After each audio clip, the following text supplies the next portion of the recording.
Go find your basket of fruit and pick out an apple you think looks good. Now, using a sharp cutting knife, carefully cut the apple at a slight diagonal so that it slices right through the center of the apple core.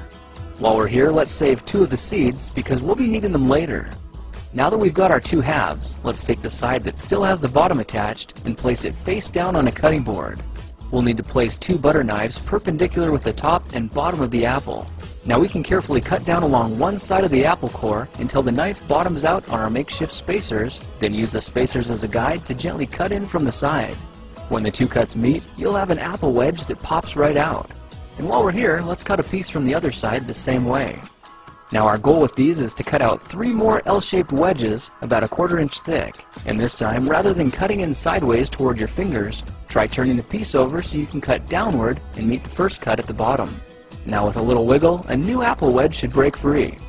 If you repeat the process 2 more times, then stagger the pieces back together, the effect is a beautifully layered wing. Now just cut the other piece the same way, and your swan's body should look like this. To make a place for the head, all we need to do is carefully cut into the front of the body and gently lift the pieces out to reveal a clean and fairly deep groove. At this point, we can go ahead and grab the other half of the apple and place it between the butter knives like before. But this time, we're just going to use them as spacers to cut an even slice off the bottom. You can see that repeating this process 3 or 4 times gives us a nice variety of shapes and sizes. Now look for a piece that resembles a heart that's been slightly flattened on top. All it takes to form the swan head is 3 strategic cuts with a knife. I made 1 angled cut to form the head, a horizontal cut to form the neck, and 1 slanted cut at the bottom for the base. Now you should be able to see how this is coming together, and to clean it up a bit, just use your knife to round off the sharp edges. All that's left now is to place the apple seeds where you think the eyes should go, then use the side of a butter knife to press them firmly into position.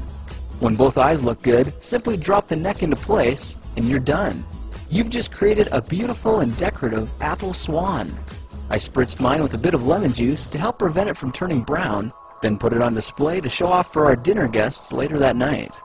If you try using different apples, you'll get a nice contrast of colors, and every bird will look a little bit different.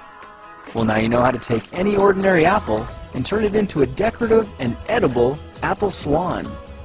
If you like this project, perhaps you'll like some of my others. Check them out at thekingofrandom.com.